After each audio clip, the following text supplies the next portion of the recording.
சித்திரை முழுநிலவு வன்னியர் இளைஞர் பெருவிழா அப்படின்ற பேர்ல ராமதாஸ் அவர்களும் அன்புமணி ராமதாஸ் அவர்களும் ஒரு மீட்டிங்கை நடத்தி இருக்கிறாங்க. அந்த மீட்டிங்ல ஒரு பக்கம் அன்புமணி ராமதாஸ் அவர்கள், ஏன் சினிமா நடிகர்கள் பக்கம்லாம் போறீங்க, இவ்வளவு பேர் திரண்டு இருக்கிறீங்க, ஆனா எங்களுக்கு யாருமே ஓட்டு போட மாட்டீங்க, ஏன் பின்னாடி வாங்க, உங்களை நான் படிக்க வைக்கிறேன், ஆட்சியில அமருவோம், நாம மத்த சமூகத்துக்கு இடஒதுக்கீடு எல்லாம் கொடுப்போம் அப்படின்னு சொல்லி பேசியிருக்கிறார். இன்னொரு பக்கம் அவருடைய தந்தையான ராமதாஸ் அவர்கள் அன்புமணியை பக்கத்துல உட்கார வச்சுக்கிட்டு, கண்டிப்பா யாரா இருந்தாலும் ஏமாத்தக்கூடாது, கட்சிக்குள்ளேயே அணி சேர்க்க கூடாது, என்னுடைய பேச்ச கேட்கணும், அப்பதான் ஆட்சியில அமர முடியும், என்னுடைய பேச்ச கேட்கல அப்படின்னா கணக்க முடிச்சிருவேன், அது எம்எல்ஏவா இருந்தாலும் பரவாயில்ல அப்படின்னு சொல்லி பேசுறாரு. 2 பேருடைய சண்டை என்பது இதற்கு முன்னாடி இருந்ததை பார்த்தோம். இப்ப அந்த பெருவிழா கூட்டத்திலேயே அந்த சண்டை என்பது பெருசாயிருச்சு அப்படின்னு சொல்லி பாக்குறீங்களா? எப்படி பாக்குறீங்க? இதுல இந்த நடிகர்கள் பின்னாடி போறது, முதல்ல நடிகர் பின்னாடி போனது யாருன்னா மருத்துவர் அன்புமணி ராமதாஸ் தான் முதல்ல நடிகர் பின்னாடி போனது. இவர் ஒன்றிய அமைச்சராக இருக்கும் பொழுது இவர் அரசியல் செய்திருக்க வேண்டியது அன்றைய எதிர்கட்சியான பாஜகவை எதிர்த்தோ அல்லது வேற எந்த ஏன் காங்கிரஸோ திமுகவோ யாரையோ எதிர்த்து அரசியல் பண்ணியிருக்கலாம். மாறா இவர் என்ன செஞ்சுட்டு இருந்தார் அப்படின்னா, இவருக்கு எந்த பப்ளிசிட்டியும் கிடைக்கல. கிடைக்காத பப்ளிசிட்டியை எப்படி கொண்டு வர்றதுன்னு தெரியாம விஜய் சிகரெட் குடிக்க கூடாது அப்படின்னு சொல்லிட்டு பஞ்சாயத்தை கூட்டிக்கிட்டு இருந்தாரு. அதே காலகட்டத்துல எத்தனையோ நடிகர்கள் எத்தனையோ திரைப்படங்கள்ல சிகரெட் அடிச்சுக்கிட்டு இருந்தாங்க, தண்ணி அடிச்சிட்டு இருந்தாங்க. அதை பற்றி எல்லாம் எந்த கவலையும் படல.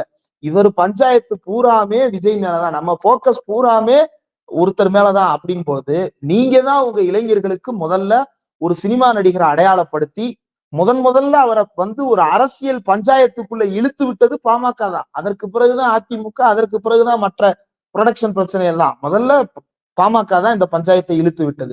அப்போ நீங்க அன்னைக்கு சொன்னீங்க சிகரெட்டு குடிக்காதுன்னு, அவரை சம்மந்தம் இல்லாம வம்பிழுத்துக்கிட்டு இருந்தீங்க.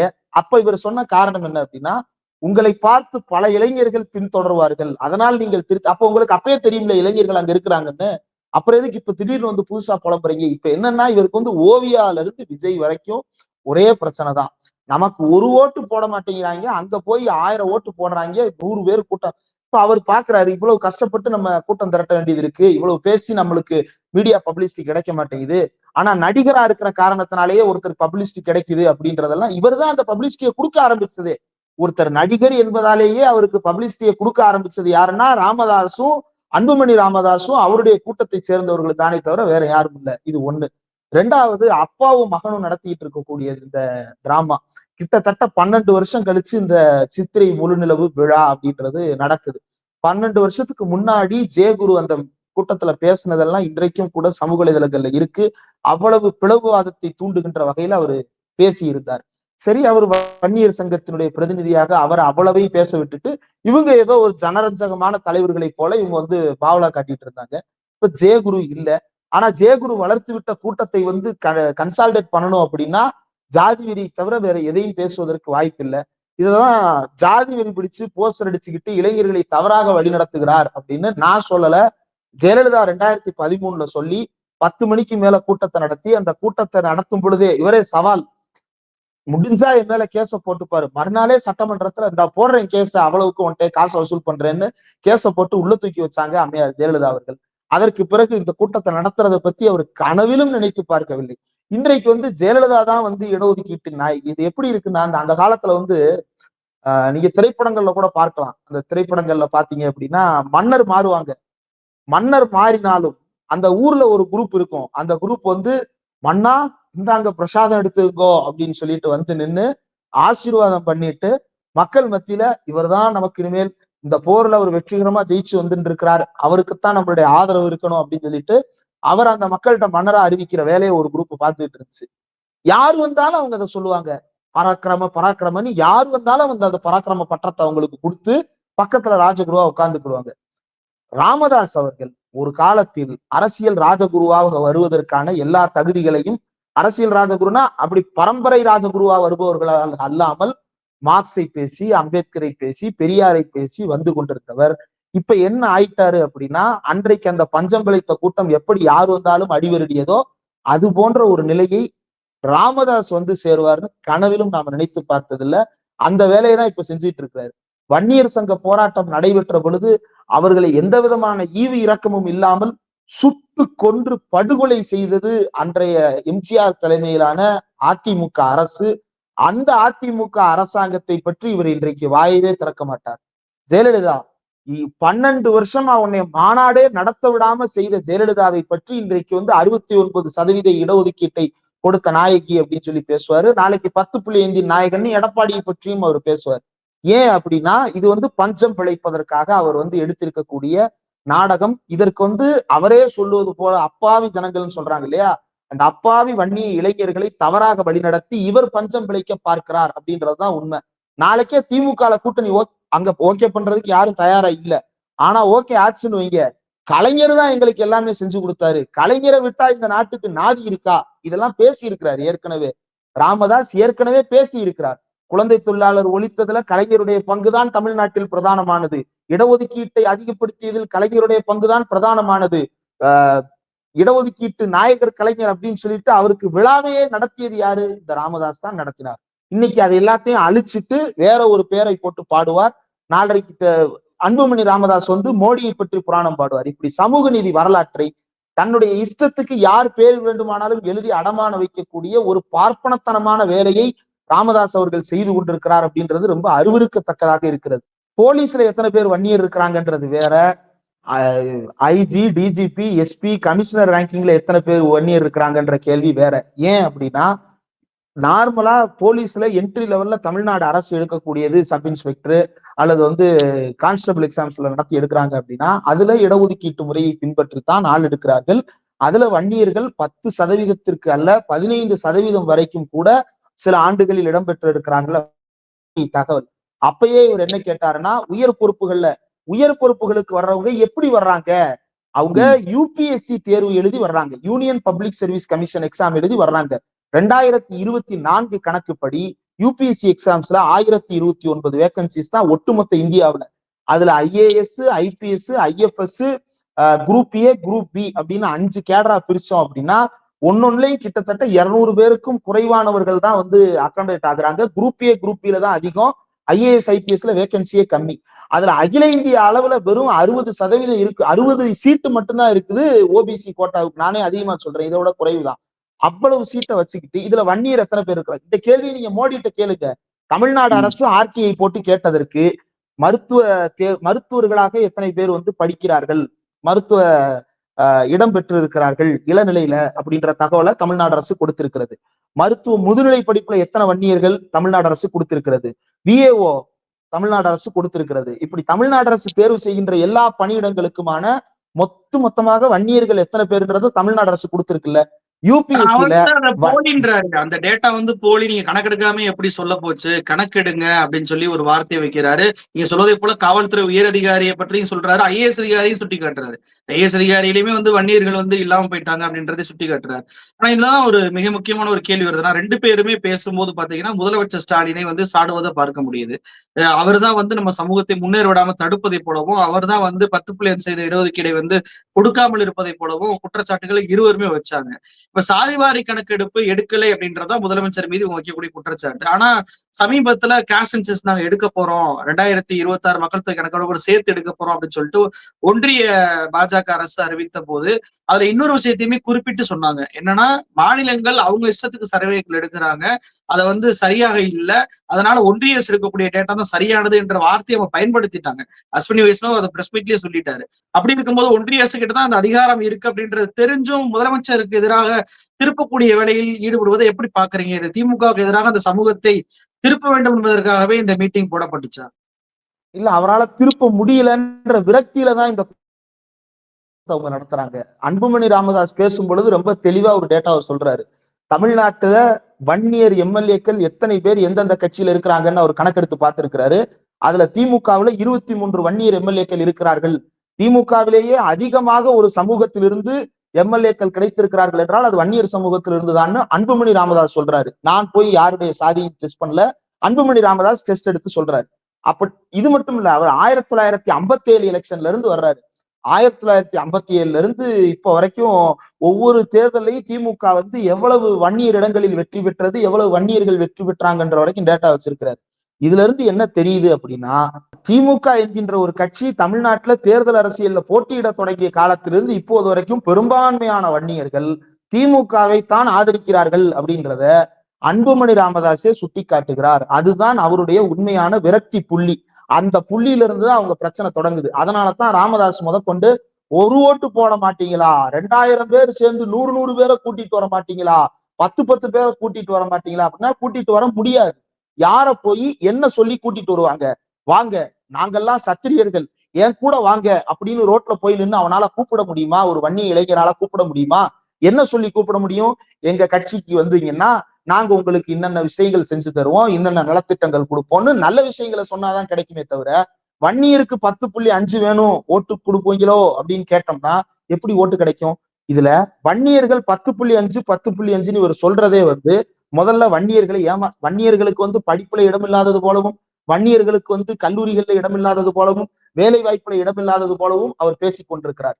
உண்மையிலேயே அப்படி இடமில்லாதவர்களாக வன்னியர்கள் தங்களை கருதி இருப்பார்களே ஆனால், அது உண்மையான நிலையாக இருக்குமே ஆனால், அவர்கள் திமுகவிற்கும் அதிமுகவிற்கும் தொடர்ச்சியாக ஆதரவு அளித்திருக்க வாய்ப்பே இல்லை. அதுவும் குறிப்பாக 2021 மட்டும் இல்ல, 2024 திமுகவுக்கு அவர்கள் வாக்களித்திருக்க வேண்டிய அவசியமே வந்திருக்காது. ஏன் ஆதரிக்கிறாங்க அப்படின்னா, தங்களுடைய நல்வாழ்வுக்கு திமுக தான் சரியாக வழிகாட்டுகிறது.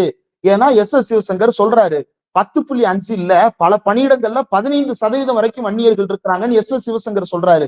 முன்னாள் தருமபுரி எம்பி செந்தில் சொல்றாரு, எம்பிபிஎஸ்ல எத்தனை மருத்துவ இடங்களை ஒவ்வொரு ஆண்டும் வன்னியர்கள் பெற்றுக் கொண்டிருந்தார்கள் அவர் தகவல் சொல்றாரு. அதை வன்னியர்கள் நம்புறாங்க. எப்படி நம்புறாங்க? தன்னை சுற்றி இருக்கக்கூடிய சுற்றத்துல நடக்கிற மாற்றத்தை வைத்து நம்புறாங்க. அதே நேரத்துல ராமதாஸின் கூட போய் நிக்கிற இளைஞர்கள் கேஸ் வாங்கிட்டு நல்ல வேலை வாய்ப்புக்கு போக முடியாமல் திணறுவதை அன்புமணி ராமதாஸே ஒத்துக்கிறாரு. இதுக்கு மேல யாரு கேஸ் வாங்க கூடாது அப்படின்னு அவர் சொல்றாரு. அப்ப இவ்வளவு என்ன சொல்றாரு? இதுவரைக்கும் நாங்க கேஸ் வாங்கி கொடுத்துக்கிட்டு இருந்தோம், அவனை வேலை வெட்டி போடாம பண்ணிட்டு இருந்தோம் அப்படின்றத ஒத்துக்கிறாரா? அப்ப வன்னியர் இளைஞர்களை உண்மையிலேயே ஏமாற்றுவது யாருன்றது தெரிந்ததுனால தான் வன்னியர் சமுதாய மக்கள் தமிழ்நாட்டில் இருக்கக்கூடிய திமுக அதிமுக என்கின்ற அனைத்து சாதிகளுக்குமான அனைத்து மக்களுக்குமான கட்சிகளை ஆதரித்துக் கொண்டிருக்கிறார்கள். விசிகாவை கூட ஆதரிக்கிறார்கள். ஆனால் வன்னியரில் வெகு சிலரை தவிர, இவர்களால் வெறியூட்டப்பட்ட வெகு சிலரை தவிர வேறு யாருமே பாமகவை ஆதரிப்பது இல்லை அப்படின்றதுதான் யதார்த்தம். அதனாலதான் அந்த கட்சியால திண்டிவனம் தாண்ட முடியலன்றத ஒவ்வொரு தடவையும் மறுபடியும் பலரும் திரும்ப திரும்ப சுட்டி காட்டுறாங்க. அப்ப இந்த ஃப்ரஸ்ட்ரேஷனை அப்பாவும் மகனும் மாத்தி மாத்தி வெளிப்படுத்திக்கிறாங்க. அப்பாவுக்கு என்ன ஆசை? எப்படியாவது திமுக பக்கம் போயிட்டோம் அப்படின்னா இந்த தடவை இன்னொரு 4 சீட்டு சேர்த்து ஜெயிக்கலாம் அப்படின்னு. அதனாலதான் அவர் என்ன சொல்றாருன்னா, நம்ம ஏற்கனவே தனியா நின்று யானை சின்னத்திலே 4 ஜெயிச்சிருந்திருக்கிறோம், அதிமுக பாஜகவோட சேர்ந்து கூட்டணி வச்சே நம்மளுக்கு 4 தான் கிடைச்சது. அப்ப அடுத்த கணக்கு என்ன வர்றாரு? அங்கதான் நான் ஸ்டாலின் தம்பியை போய் பார்த்தேன், வன்னியர்களுக்கு நல்லது செய்யுன்னு சொல்லி கேட்டேன். அப்படியே அந்த இடத்துல இருந்து அவர் எங்க நகருவார் அப்படின்னா, நாம தனியா நின்னா எவ்வளவு பலம் இருக்கும் அப்படின்றத நோக்கி நகருவாரு. அதை வச்சு அவர் சொல்ல வர்றது என்ன அப்படின்னா, இவ்வளவு பலம் வச்சிருக்கேன் தம்பி ஸ்டாலின் அவர்களே, எங்களை கூட்டணியில சேர்த்துங்க அப்படின்னு சொல்லிட்டு மேடை போட்டு அவர் கெஞ்சி இருக்கிறார். ராமதாஸ் இப்படி கெஞ்சிட்டு இருக்கும் பொழுது அன்புமணி ராமதாஸ் அதற்கு மாறான ஒரு கொள்கையில் இருக்கிறார். என்ன இருக்கிறாருன்னா, அவருக்கு திமுக கூட்டணியை பத்தி கவலை இல்லை, பாஜக கூட்டணி, அதிலும் அதிமுகவோடு சேர்ந்த பாஜக கூட்டணி அப்படின்றத அவருடைய ஆசை. ஏன்னா அதிமுக சமீபத்துல பிரேமலதா விஜயகாந்த் வெளிப்படையாக சொல்லிவிட்டார், தேர்தலின் பொழுது எங்களுக்கு ஒரு ராஜ்யசபா இடம் கொடுப்பதாக சொல்லப்பட்டது உண்மை, தேவைப்படும் பொழுது நான் உண்மைகளை வெளியில் சொல்லுவேன் அப்படின்னு பிரேமலதா விஜயகாந்த் தெளிவாக சொல்லிவிட்டார். இப்ப வரைக்கும் அதிமுக தரப்பு அதை மறுத்து பேசவே இல்லை. பிரேமலதா சொல்றது பொய்ன்னு சொல்லணும்ல, சொன்னாங்கன்னா பிரேமலதாவும் சுதீஷும் நாளைக்கு பிரஸ் மீட்டை கொடுத்து உண்மை என்னன்னு சொல்லுவாங்க. அப்ப கொடுக்கிறதா சொன்ன அந்த ஒரு ராஜ்யசபா சீட்டை எதற்காக தேக்கி வைத்திருக்கிறார்கள், யாருக்கு அதை கொடுக்க போகிறார்கள் அப்படின்னா, அந்த இடத்துலதான் அன்புமணி ராமதாஸ் தனக்கு எய்ம் பண்ணிக்கிறாரா, அல்லது தன்னுடைய கட்சிக்கு எய்ம் பண்ணிக்கிறாரா, அல்லது பாஜக கூட்டணியோடு நாம தொடர்வதற்காக ஒரு கணக்கு போடுகிறாரா அப்படின்ற எல்லாமே இந்த கணக்குகளில் இருந்துதான் கேள்வியாக வருகிறது. அப்ப அவருடைய கணக்கு பாஜக அதிமுக கூட்டணி, இவருடைய கணக்கு திமுக கூட்டணி. இந்த ரெண்டுலையுமே வன்னியர் மக்கள் அவர்களின் பக்கம் இல்லை அப்படின்றதுதான் கடந்த கால தேர்தல்கள்ல நாம பார்த்திருக்கக்கூடியது. ஏன் போன தடவை 5 சீட்டு கிடைச்சது அப்படின்னா, 4 சீட்டெல்லாம் அந்த காலம் மலையேறி போச்சு. 4 சீட்டு போன தடவை எப்படி கிடைச்சது, 5 சீட்டு எப்படி கிடைச்சது அப்படின்னா, அதிமுக என்கின்ற ஓரளவுக்கு பல்வேறு சாதிகளையும் ஒருங்கிணைத்துக் கொண்டிருக்கக்கூடிய ஒரு கட்சியோடு இருந்த காரணத்தால் அந்த சீட்டுகள் சாத்தியப்பட்டது. அவர் தான் சொல்றாரு, 2000 பேர் இருக்கிறாங்க, எதுவுமே தேவையில்லை, தனித்து போட்டிடுவோம்னு அறிவிக்க வேண்டியதுதானே, அறிவிக்க முடியாது. அப்போ எல்லா சமுதாயத்தினுடைய ஓட்டும் தேவை, ஆனா பாமகவால அதை பெற முடியாது, அதனால திமுக தேவை, அதிமுக தேவை, பாஜக தேவைன்ற முடிவை நோக்கி நகர்றோன்றது 2 பேருக்குமே, அப்பாவுக்கும் மகனுக்கும் புரியுது. இதுல எந்த பக்கம் நகர்றதுன்றதுலதான் அப்பாவுக்கும் மகனுக்கும் சண்டை. நேத்து மேடையிலேயே அவர் வந்து ராமதாஸ் வந்து இவ்வளவு மோசமா பேசுவாருன்னு எதிர்பார்க்கவே இல்லை. உன் சாதகத்தை கொண்டு வா, நான் கணக்க முடிச்சிடுறேன் அப்படின்றாரு. அதுக்கப்புறம் கணக்க முடிச்சிருவேன்னா உன் கட்சியை பொறுப்புல இருந்து உன்னை நீக்கிடுவேன். இது எவ்வளவு குரூரமான வார்த்தை. அர்த்தம் என்னன்றதை நான் சொல்லி இளைஞர்களுக்கு தெரியணும்ன்ற அவசியம் இல்லை. கணக்க முடிக்கிறேன் அப்படின்னா அது வந்து இருக்கிறதுலயே ரொம்ப ரொம்ப ரொம்ப ரொம்ப மோசமானது. அதுக்கப்புறம் ஒரு கிளாரிபிகேஷன், அப்ப கட்சியில இருந்து நீக்கிடுவேன். அப்ப முதல்ல கட்சியில இருந்து நீக்கிடுவேன்ற வார்த்தை வந்திருக்கணும்ல. ஒரு மூத்த அரசியல்வாதி 2 மாசத்துல 87 வயசு ஆக போற ஒரு அரசியல்வாதிக்கு பக்கத்துல மனைவி, இந்த பக்கம் பையன், எதிர்த்தாப்புல மருமகன், இவ்வளவு குடும்ப உறுப்பினர்களை வச்சிருக்கக்கூடிய ஒருத்தர் வார்த்தையை அளந்து பேசணுமா இல்லையா? அப்ப இப்படி மிரட்டுறாரு. என்னன்னு மிரட்டுறாரு? 4 செல்போனை வச்சுக்கிட்டு ரியல் எஸ்டேட் பண்ணிட்டு இருக்கிறான். அன்புமணி ராமதாஸுக்கு என்ன ரியல் எஸ்டேட் பிரச்சனைன்னு எனக்கு தெரியல. அது யாருக்கு விடப்பட்ட மிரட்டல்? அது வந்து அன்புமணிக்கு விடப்பட்ட மிரட்டல். அவர் பேச பேச அன்புமணி ஒரு மாதிரி ஏளனமாக சிரிக்கிறார். இன்னைக்கு பாத்தீங்க அப்படின்னா அவர் பேசி ஒரு நாள் கூட ஆகல, அதற்குள்ள அன்புமணி ஆதரவாளர் அத்தனை பேருமே நீங்க எல்லாம் வந்து ரிட்டையர்ட் ஆகுங்க, எதுக்கு இன்னும் பேசிக்கிட்டு இருக்கீங்க அப்படின்னு சொல்லிட்டு ராமதாஸ் அவர்களை விமர்சனம் பண்ணுவதை பார்க்க முடியுது. அப்போ அவர் ராமதாஸ் பேசிய பேச்சு என்பது அன்புமணிக்கும் அவருடைய ஆதரவாளர்களுக்கும் விடப்பட்ட ஒரு எச்சரிக்கை அப்படின்றத பார்க்கலாமா? அதாவது பாமக முழுமையாக பாஜகவாகவே மாறிக்கொண்டிருப்பதனுடைய ஒரு உதாரணம் தான் இது. எப்படி வந்து பாஜகவுல வந்து முன்னால் இருக்கக்கூடிய யாரையும் மதிக்க முடியாது, அடுத்து எவன் வந்தா நம்மளுக்கு பதவி கிடைக்கும்னு ஒரு கூட்டம் சுத்திக்கிட்டே இருக்குமோ அதே போல ஒரு பாமகவை மாற்றி இருக்கிறார்கள் ராமதாஸ். இந்த கட்சி அவர் மேல 1000 விமர்சனங்கள் எனக்கு இருக்கு. அந்த கட்சி வந்து தமிழ்நாட்டு அரசியல்ல பெரிய சீரழிவை செய்து கொண்டிருக்கிறது அப்படின்றதுல எனக்கு எந்த மாற்று கருத்தும் கிடையாது. ஆனா அந்த கட்சி வளர்ந்த விதத்தை பாருங்க. 1980கள்ல இருந்து குழந்தை தொழிலாளர் ஒழிப்பா இருக்கட்டும், வன்னியர் தலித்து ஒற்றுமையை சார்ந்து அவர்கள் நடத்திய முன்னெடுப்பாக இருக்கட்டும், அம்பேத்கர், கார்ல் மார்க்ஸ், பெரியார் என்று 3 பேரையும் வந்து தலைவர்களாக நிறுவிக்கொண்டு தமிழ்நாடு முழுக்க அவர்களுக்கு சிலை நிறுவியதாக இருக்கட்டும், தீவிர அதிதீவிர இடதுசாரிகள்னா ஆயுத போராட்டத்துக்கு போய் கொண்டிருந்த ஒரு பெரிய கூட்டம், இடதுசாரி கூட்டம். இவரை நம்பி இவர் கூட சேர்ந்து நின்னாங்க. இவர் நல்லது செய்வாரு, இவர் மார்க்ஸ், பெரியார், அம்பேத்கர் எல்லாரையும் சேர்த்து பேசுறாரு, இவர் நமக்காக நிப்பாருன்னு சொல்லிட்டு நம்பி வந்தாங்க. அவங்க எல்லா பேரையும் இன்னைக்கு அவர் என்ன செஞ்சு வச்சிருக்கிறாரு அப்படின்றத எடுத்து பாருங்க. அப்படியே வந்து அவங்க எல்லாத்தையும் வந்து சாதி, அவங்க எல்லாம் இன்னைக்கு காணாமலே போயிட்டாங்க. இது வடிகட்டிய சாதி வெறி கும்பலாக ஒரு கும்பலை வந்து இவர் உருவாக்கி வைத்திருக்கிறார். இவ்வளவு பண்ணியிருக்கிறாரு இந்த கட்சிக்காக ராமதாஸ். ஆனா நேத்து நடந்த ஒரு நேத்து அந்த மீட்டிங்ல வந்து இத்தனைக்கு வந்து அவர் அவ்வளவு டேரிங்கா வழக்கமா ஏற்கனவே பாண்டிச்சேரி மீட்டிங்ல அவர் பேசினதான் திருப்பி பேசுறாரு. நானும் பார்த்துட்டேன். கடந்த 3 வருஷமா பாமகவுக்கு ஸ்கிரிப்ட் வேற இல்லவே இல்லை. 2 பேருக்கும் ஒரே ஸ்கிரிப்ட் தான். அந்த ஸ்கிரிப்ட் திரும்ப திரும்ப திரும்ப திரும்ப 2 பேரும் மேடையில வந்து அரங்கேற்றம் பண்ணிட்டே இருக்கிறாங்களே தவிர வேற மாற்றமே நடக்கிறது இல்லை. நடந்து முடிச்ச உடனே பெரியவருன்றதுனால பாக்குறேன். ஏன்னா இவர் என்ன சொல்றாரோ அதுதானே கீழே எதிரொலிக்கும். உன்னைய நான் தொண்டன் எம்எல்ஏலாம் பார்க்க மாட்டேன், தூக்கி கடல்ல வீசிடுவேன்னு இவர் சொல்றாரு. அப்ப தொண்டை என்ன பண்ணுவான்? உன்னைய பெரிய ஆளுலாம் பார்க்க மாட்டேன், உன்னைய தூக்கி போட்டு உன் மையம் பின்னாடி போய்கிட்டே இருப்பேன்னு தொண்டனும் சொல்றான். அப்ப இதுதான் தலைவன் எவ்வளி, தொண்டர்கள் அவ்வளி. இப்ப அன்புமணி ராமதாஸ் தன் அப்பாவுக்கு எதிராகவே அதைத்தான் இவர் ராமதாஸும் சொல்றாரு. ராமதாஸ் நேத்து சொன்னதை இன்னைக்கு நம்ம கண்ணு முன்னாடி பாக்குறோம். என்ன சொன்னார் ராமதாஸ்? கட்சிக்குள்ளேயே கூட்டணி சேர்த்துக்கிட்டு இருக்கிறான், இவனுக்கு எத்தனை பேரு அவனுக்கு எத்தனை பேருன்னு ஆள் திரட்டிட்டு இருக்கிறான். அப்ப அன்புமணிக்கு பின்னாடிதான் ஆள் இருக்கோன்றத இன்னைக்கு நிரூபிப்பதற்கு அப்புறம் 4 போன்னு சொல்றாரு. எனக்கு தெரிஞ்ச அன்புமணி 2 போன் வச்சிருந்தாரு. ஏன்னா ராமதாஸுக்கு தெரிஞ்ச நம்பர் 1 அன்னைக்கு மேடையில வச்சு அவர் தொண்டர்களுக்கு சொன்ன நம்பர் 1. அப்ப ராமதாஸ் சாக்காவுறாரு, என்னடா இது மைய நம்பர் நம்மள்ட்ட ஒண்ணு சொல்லி இருக்கிறாப்புல, இப்ப வேற ஒரு நம்பர் சொல்றாப்புலையே, பனையூர்ல ஆபீஸ் போட்டிருக்கேன்னு சொல்றாப்புலையே. அப்புறம் ரியல் எஸ்டேட் பிசினஸ்ன்றாரு. யார் அந்த ரியல் எஸ்டேட் ஓனர்ன்றது ராமதாஸ் தெளிவுபடுத்தியே ஆகணும். ஒண்ணு சாமானிய இளைஞர்கள் ரியல் எஸ்டேட் பண்றாங்கன்னா அதையும் திட்டுறாரு. ரியல் எஸ்டேட் பண்ணிக்கிட்டு திரியிற உனக்கு வேற வேலை இல்லையா, கட்சி வேலையை பார்க்க மாட்டியா அப்படின்னு திட்டுறாரு. ஒண்ணு சாமானியர்களை திட்டணும், கட்சி தொண்டர்களை. இல்ல அப்படின்னா பக்கத்திலே உட்கார்ந்து இருக்கிற அன்புமணியை திட்டணும். இதுல 2 பேர்ல யாரு அப்படின்றது இன்னும் 2 நாள் நடக்க போற மான்கொம்பு ஃபைட்ல நம்மளுக்கு தெரிய வந்துடும், யார் யாரு எங்கெங்க ரியல் எஸ்டேட் பிசினஸ் பண்றாங்க அப்படின்றது. இதுல அன்புமணி ராமதாஸ் அவர்கள் பக்கத்திலே உட்காந்துக்கிட்டு சிரிக்கிறாரு. ஒரு கட்சி இதை கேட்டா ஜனநாயகம்னு வேற கம்பு சுத்துவாங்க. எங்க கட்சிக்குள்ள ஆரோக்கியமான போக்கு இருக்கு. எது ஆரோக்கியமான போக்கு? ஒரு கட்சி நிறுவனர் என்று கூட பார்க்காமல் அவரை அவ்வளவு அசிங்கமாக சமூக வலைதளங்கள்ல பேசிட்டு இருக்கிறாங்க. நிர்வாகிகள் பேசுறது அத்தனை பேரும் யாரோ இல்ல, நிர்வாகிகள் பேசுறாங்க.